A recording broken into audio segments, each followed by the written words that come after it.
Les mathématiques, c'est nul, ça ne sert à rien, je n'ai pas envie de les réviser. Si tu te reconnais dans ces trois phrases, eh ben, tu es sur la bonne vidéo parce qu'on va faire des mathématiques, mais des mathématiques sans formule. C'est-à-dire qu'aujourd'hui, je vous propose à tous deux exercices de probabilité qui ne requièrent absolument aucune formule. D'ailleurs, vous voyez que je n'ai pas mon ardoise, donc pas de stylo. On va se contenter de l'ordi et on va faire simplement un tableau de probabilité. Et vous allez voir que ça marche très bien. Et dans la grande majorité des cas, vous pouvez résoudre une bonne partie des exercices de probabilité, soit avec des arbres pondérés, soit avec des tableaux. Et donc, c'est ce qu'on va faire aujourd'hui. Le premier exercice est là en guise de mise en bouche ou d'échauffement. Et le deuxième est un petit peu plus coriace. Et justement, on va voir comment il faut s'y prendre pour résoudre des exercices un petit peu plus compliqués quand on n'a pas forcément la bonne intuition pour mettre les données dans un tableau. Bon, bah, c'est parti. On se met dans l'exercice. Et donc, on vous dit qu'à la rentrée en première année de licence, les étudiants choisissent une langue, l'anglais ou l'allemand, une option informatique, chimie ou astronomie. Dans un groupe d'étudiants, il y a 12 étudiants qui sont inscrits en astronomie, 15 en chimie, il y en a 16 qui font de l'allemand, il y en a 8 qui font de l'astronomie, bon bref.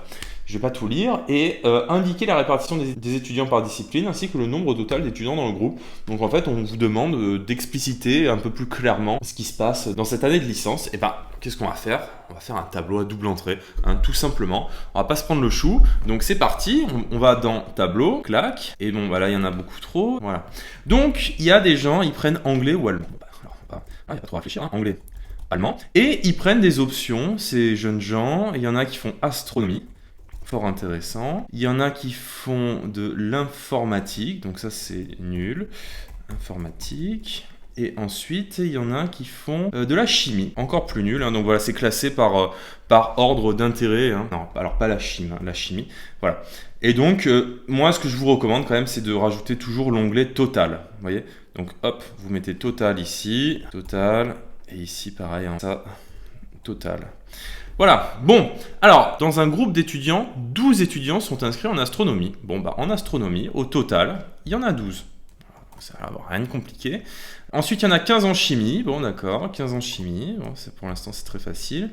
16 étudient l'allemand. Donc, allemand, clac, au total, il y en a 16. Vous voyez, donc ça, pour l'instant, il n'y a vraiment pas de difficulté. Ok, par ailleurs, 8 inscrits en astronomie et 3 inscrits en informatique étudient l'anglais.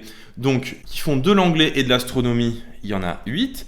Et il y en a 3 inscrits en informatique qui étudient l'anglais. Donc, informatique, anglais, hop, clac, ça fait 3. Voilà. Ensuite, on a 6 inscrits en chimie étudient l'allemand. Donc, chimie, allemand, clac, ici, ça fait 6. Et voilà. Bon. Bah écoutez, il n'y a plus qu'à, j'ai envie de vous dire, là, maintenant, on remplit simplement le tableau. Donc, ici, donc, pour arriver à 12, eh bien, il faut rajouter 4 ici, puisque 8 plus 4, ça fait 12. On a quoi? On a 4 plus 1 vide plus 6 qui fait 16. Donc, ici, il y en a 6. Ok. 3 plus 6, ça fait 9. Enfin, vraiment, c'est un exercice qui est très simple. C'est un exercice que niveau lycée, quoi, en fait, que vous soyez en seconde ou en terminale, il faut que vous sachiez le faire. Et même celui d'après, qui est plus dur, qui est même beaucoup plus difficile, il faut que vous sachiez le faire, que vous soyez en seconde ou en terminale. Ça demande simplement de réfléchir. Vous voyez, bon, là, il n'y a même pas vraiment besoin de réfléchir, en fait. J'ai envie de dire, il n'y a pas grand-chose à faire. Clac. Là, ça fait 9. 9 plus 3, ça fait 12. 12 et 8, ça fait 20. 20. Et là, ça fait 36. Voilà. Ici, ça fait 36 et on va vérifier que notre résultat soit cohérent. Est-ce que 12 plus 9 plus 15, ça fait 36? C'est merveilleux, ça marche. Donc voilà, on a rempli le tableau. Vous voyez qu'il n'y a aucune difficulté pour cet exercice.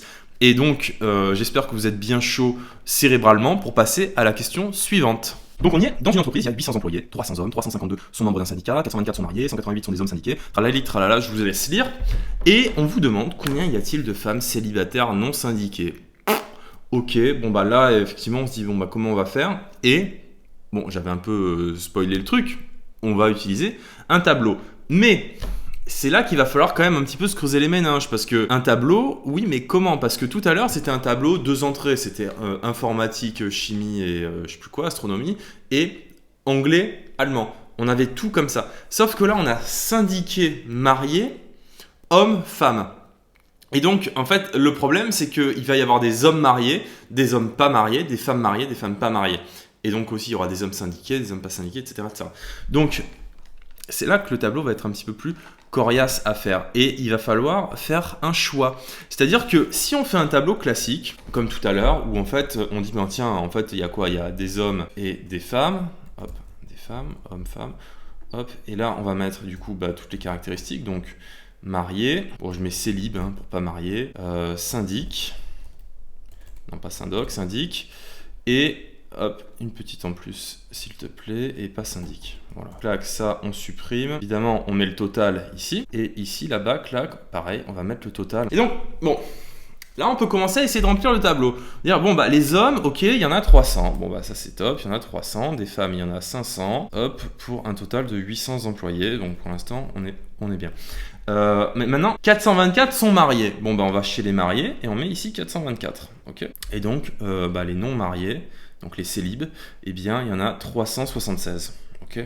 C'est le complémentaire, vous faites juste la soustraction de 800 moins 424, ça fait 376. Ok.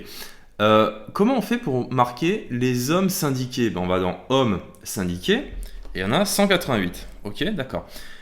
166 sont des hommes mariés. Donc on va dans mariés et hommes et on met 166. Pour l'instant on se dit ça va le faire quoi. Ok. 208 sont syndiqués et mariés. Voilà.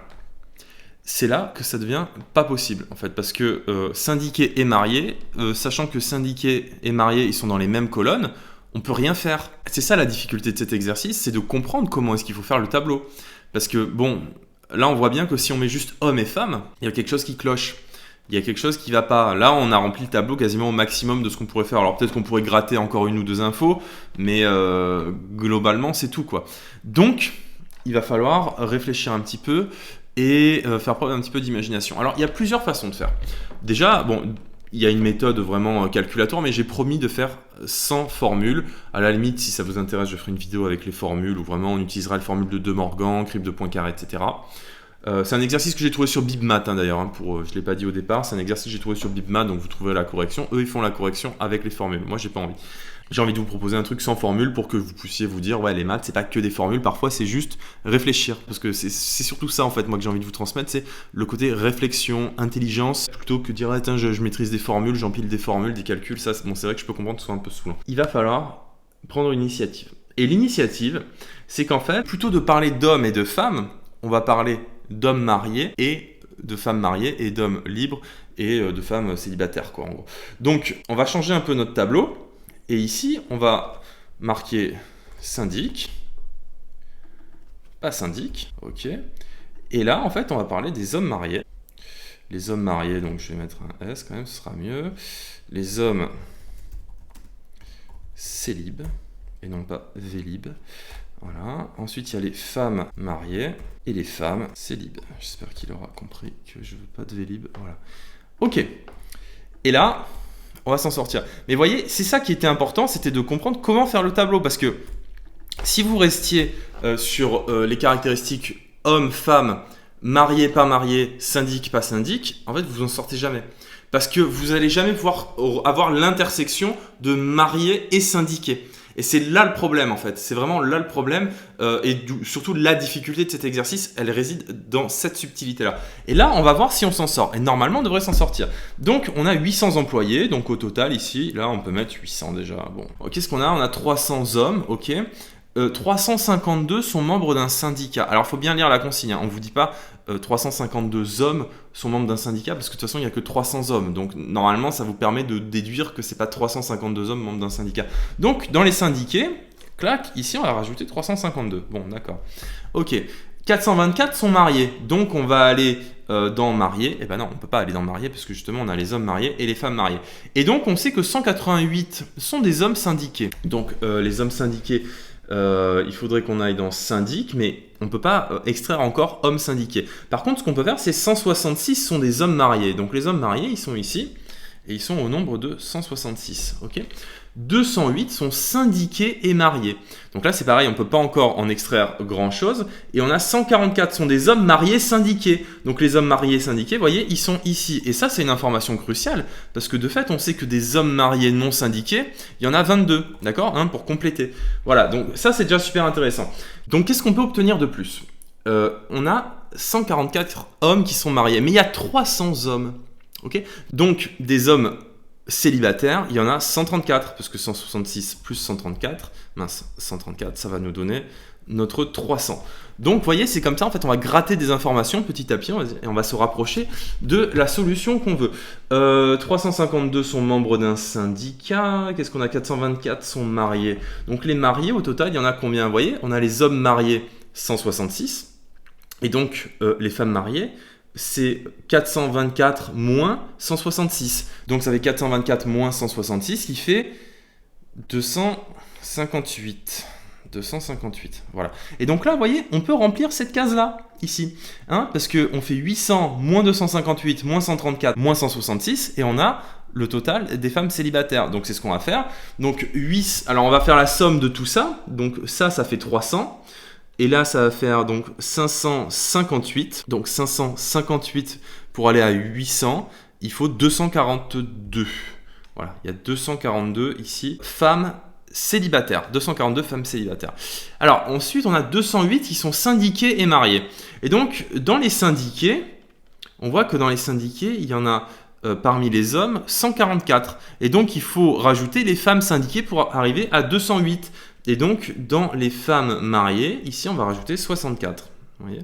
64, ok. Et donc là, clac, on est content, on a gagné une nouvelle case. En fait, c'est comme ça, il n'y a pas de petit profil. Hop, on gagne une case, et à force, on va réussir à remplir tout le tableau, quoi. Sachant que nous, je vous rappelle, hein, on vous dit combien y a-t-il de femmes célibataires non syndiquées. Donc, il faut que vous alliez ici, dans cette case-là, les femmes célibataires non syndiquées. Il faut remplir cette case-là. Donc, ici, combien est-ce qu'on en a? Donc, on fait 258 moins 64 et ça fait 194. Hop, 194. Voilà. Et donc, là, il y a forcément un truc intéressant. Il y a cette case-là qu'on peut remplir déjà. Hein. Donc, ici, il y a 448. Hein. 448, du coup, qui ne sont pas syndiqués. Ok, 208 sont syndiqués et mariés. Syndiqués et mariés, on l'a fait. Ah voilà, elle est là l'information, depuis tout à l'heure je passe dessus. 188 sont des hommes syndiqués. Donc les hommes syndiqués, on en a 144 qui sont mariés, donc il en manque 44. Voilà, 44 qui sont du coup pas mariés. Et donc là on peut remplir cette dernière case ici, donc ici on est à 90, voyez. 90, ok. Et donc on va faire 22 plus 90 plus 194.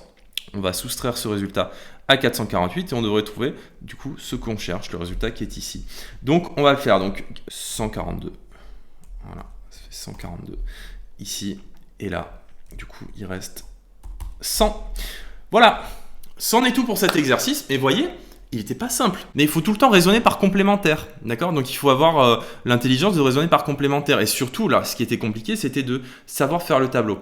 Parce que cet exercice, je l'ai déjà proposé en cours particulier à maintes reprises. Et souvent, en fait, ce qui va bloquer, c'est comment faire le tableau. Alors, il y a des élèves qui partent sur des arbres pondérés, mais c'est pareil. En fait, on va commencer par homme, femme. Ensuite, on va être marié, pas marié. Ensuite, on va mettre syndiqué, pas syndiqué. Et ça devient vite lourd. Et bon, déjà, l'arbre pondéré, il est énorme, donc on n'y voit pas bien clair. Mais c'est comme le tableau tout à l'heure à double entrée, ça ne fonctionne pas. Donc, vous voyez, vous êtes obligé, prenez-en de la graine, ici, de considérer les hommes mariés, les femmes mariées, les hommes célibataires et les femmes célibataires. Sinon, vous ne vous en sortez pas. Voilà. Si ça vous intéresse, vous me dites dans les commentaires et je fais une vidéo détaillée sur la correction de cet exercice-là, mais avec la formule de Morgan et le crypte de Poincaré. Ça marche très bien, ça va plus vite, hein, effectivement. Mais voilà, c'était un exercice de probabilité pour toi, l'élève en difficulté qui déteste les mathématiques. J'espère que ce n'est plus le cas. J'ai d'autres vidéos à vous proposer qui ne requièrent en fait aucune formule, aucune connaissance, simplement un cerveau bien allumé et en état de marche. Les amis, je vous dis à la prochaine.